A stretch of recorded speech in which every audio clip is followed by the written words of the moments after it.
Hey again, Matt Hamilton, author of Through Travel and Error, Confessions of an Asylum-Seeking Canadian. Welcome back to my online readings. This week is chapter 15, Transkei by.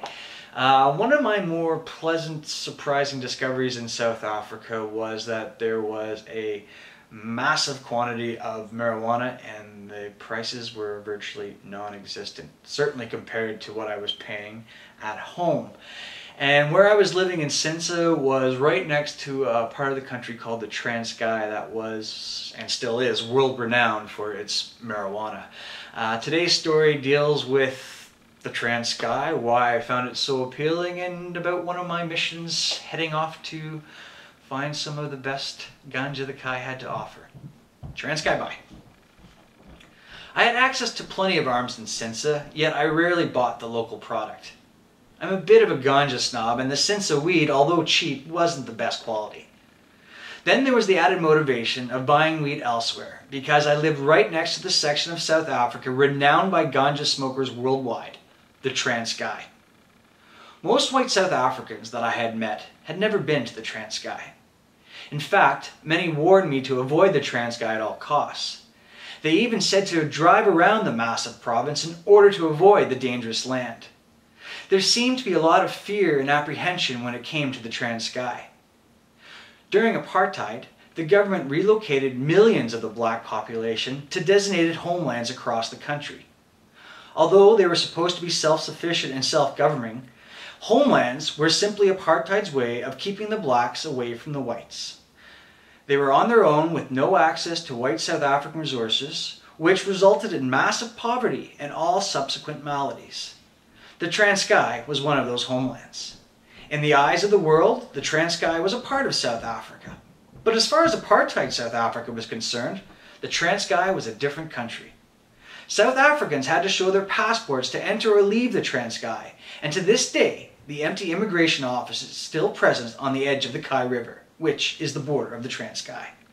Today, the Transkei is a part of South Africa. But many white South Africans continue to believe that the area is a dangerous, barbaric, and backwards land. How wrong they are. What most white South Africans failed to realize was that they had dumped the black population into some of the most stunning landscape that I'd seen anywhere in the world. However, it was more than just the unbelievable scenery that captivated one's mind when arriving deep into the heart of the Transkei. There was a sort of strength. Despite the overwhelming poverty, the beauty and raw energy of the environment was obvious, formidable, and almost indescribable. This section of the country is truly special and extremely addictive.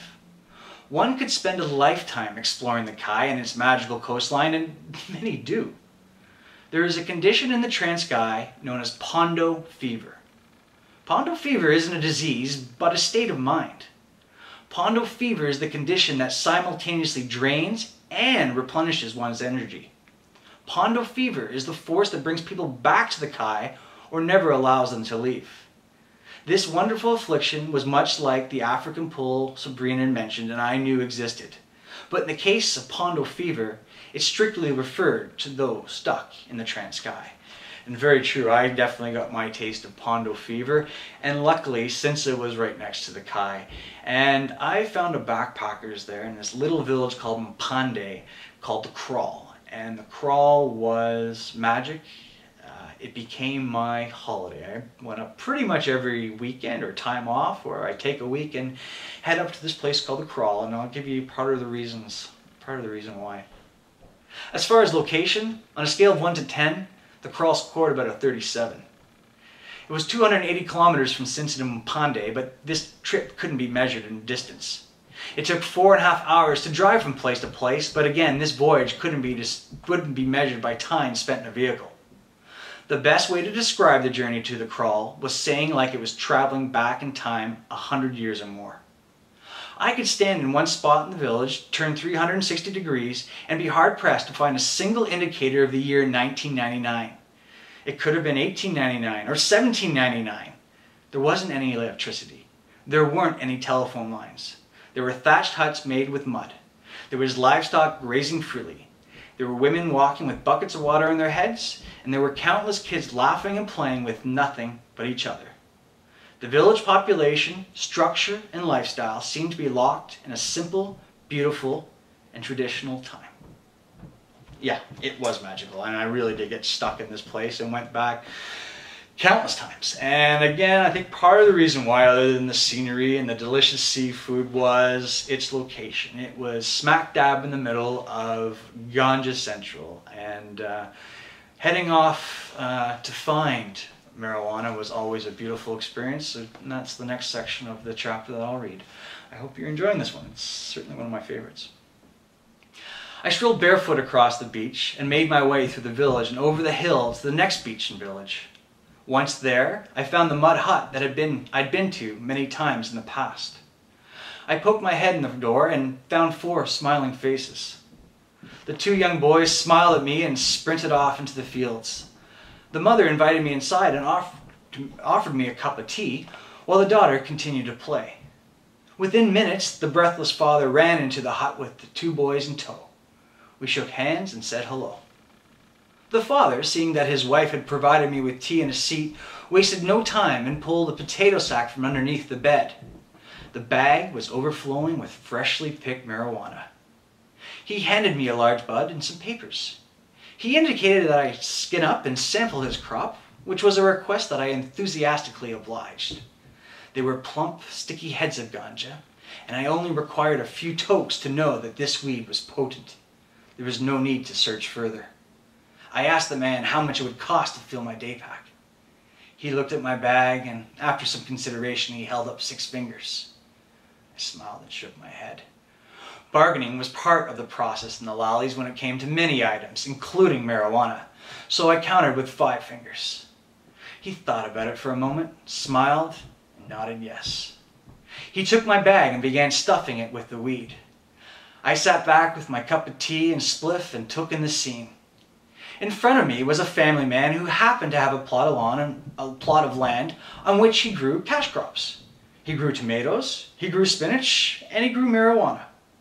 All 3 plants brought him money. The man was not a drug dealer. He was a farmer. This father knows nothing of the drug industry and its nefarious culture. He was not living a flashy drug dealer lifestyle. He didn't have a BMW parked in the driveway. There wasn't even a driveway, let alone roads.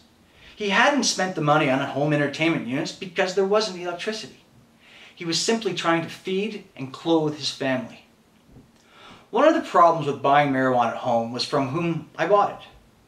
Your typical Canadian drug dealer is often some little gangster wannabe who struts around with too much attitude and possibly a weapon. Usually the buy is made in the dealer's home, and it's a home littered with the spoils of his drug money. It's displayed in the form of large screen TVs, stereos, video games, and other such trivial luxuries. For me, it was a get in and get out situation. I didn't want to spend 1 second longer with the little punk than I had to. As far as I knew, the police had the drug den under surveillance and were going through their final preparations before the raid. I was certainly not going to sit down and have a cup of tea. But here, in the Transkei, buying weed was conducted in a safe and peaceful atmosphere. I never felt the slightest bit uncomfortable.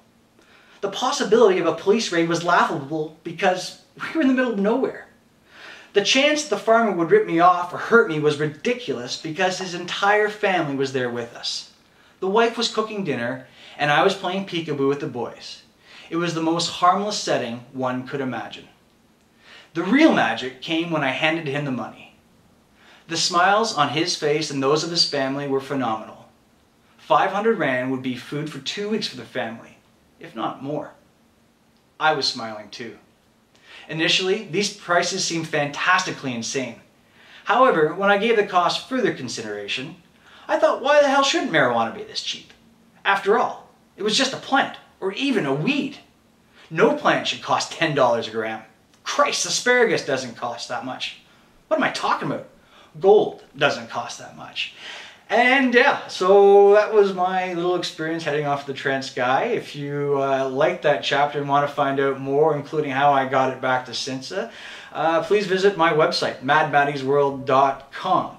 And hopefully we'll see you again next week for chapter 16 called Werner. A very funny and very interesting encounter about some of the people who are out there. Until next time, see you later.